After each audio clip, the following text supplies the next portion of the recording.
step into Hollywood, where the drama spills off the screen and into the real world. The glossy image of the entertainment industry is starting to crack, revealing a whole new layer of chaos. Once the epicenter of creativity and endless entertainment, it now feels stuck in a constant whirlwind of trouble. With studios collapsing, streaming platforms hemorrhaging money, and creators caught in the middle, things have never been more turbulent. But no story stands out quite like the explosive showdown between Robert De Niro and Warner Brothers. And just when you thought it couldn't get any crazier, Bill Maher enters the fray, publicly calling out De Niro and stoking the flames of their already heated feud.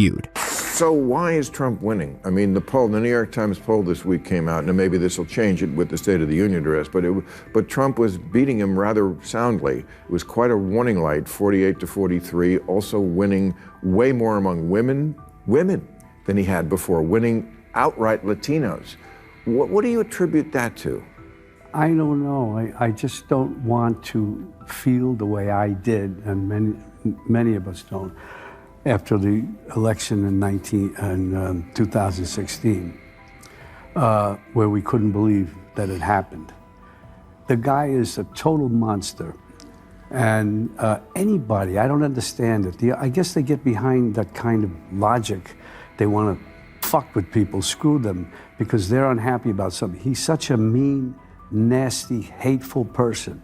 I never play him as an actor because I can't see any good in him.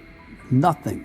For those just tuning in, Robert De Niro, the iconic actor behind unforgettable roles in classics like The Godfather Part 2, Raging Bull, and Goodfellas, has recently been dropped from 2 major Warner Brothers projects. These films were set to showcase De Niro in his legendary mob boss role, something he's mastered over decades. Together, the projects were worth a staggering $40 million.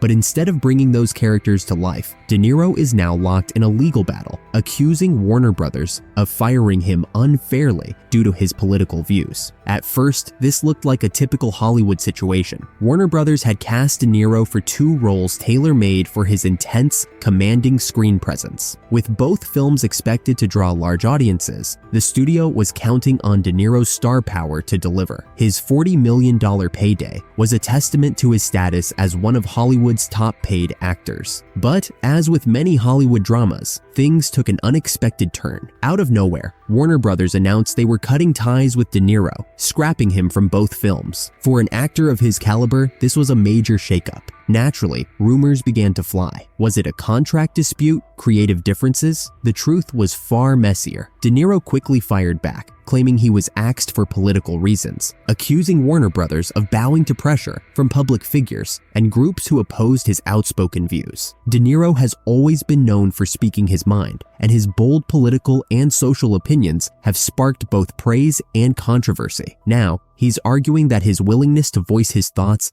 has cost him big roles. But Warner Brothers has a much different and far more contentious take on the situation. Insiders from the studio argue that De Niro's firing wasn't about his political stance, but how he expressed it. Sources say his controversial comments angered a large portion of the public, forcing Warner Brothers to make the tough decision to part ways with the actor to protect their brand. Robert De Niro is notorious for never holding back, and his bold views on political and social issues have sparked both admiration and controversy throughout his career. Now, he's claiming that speaking his mind has cost him major roles, but Warner Brothers is offering an even juicier explanation. Studio insiders say the decision to part ways with De Niro wasn't about his politics, but rather the way he voiced them. Allegedly, the actor made a series of inflammatory remarks that ruffled a lot of feathers and offended large swaths of the public. This reportedly triggered Warner Brothers executives, including CEO David Zaslav, to step in and take decisive action. Things didn't stop there. De Niro's financial demands only added fuel to the fire. Sources say he requested a whopping $60 million for the 2 films, plus higher residuals, all while the studio was already facing budget concerns. As tensions built, Warner Brothers made the call to sever ties, a move that quickly sparked a public frenzy. Refusing to go down without a fight, De Niro is now gearing up for a legal battle that could rival anything he's faced on screen. He's suing Warner Brothers and CEO David Zaslav, claiming they fired him for political reasons. In his lawsuit, De Niro accuses the studio of buckling under pressure from groups opposing his views and intentionally sabotaging his career by cutting him from the projects. He's demanding $40 million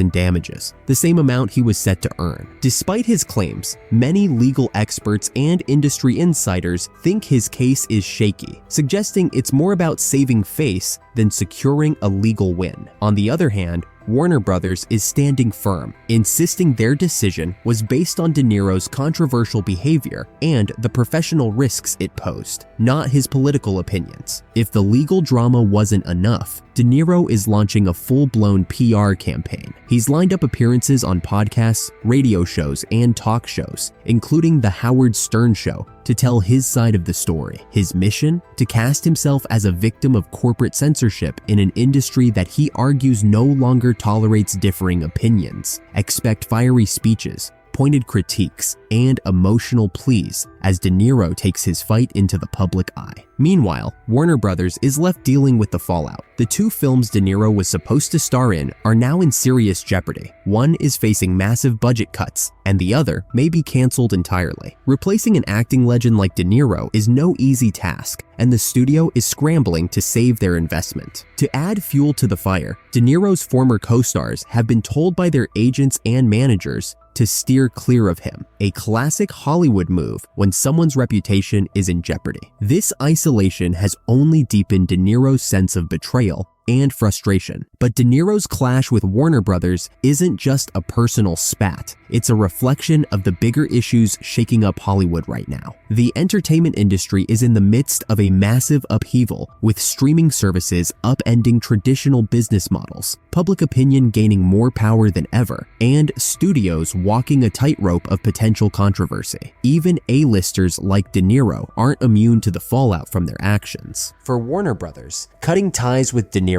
may have been a strategic move to protect against professional risks, but this decision also exposes the tricky balancing act studios face when trying to manage creative freedom, public perception, and financial pressures. Even competitors like Disney are feeling the heat, showing just how high the stakes are in the battle for dominance in the entertainment world. As for De Niro, his place in Hollywood is now up in the air. The legal showdown with Warner Brothers could drag on for months, possibly even years, and the damage to his public image may take even longer to repair. But if there's one thing De Niro is known for, it's his resilience. Whether he's playing a mob boss or taking on $1 billion studio, he's never been one to back down from a fight. One thing's for sure, this saga is far from over. The next chapter promises to be just as dramatic, messy, and captivating as the ones before it.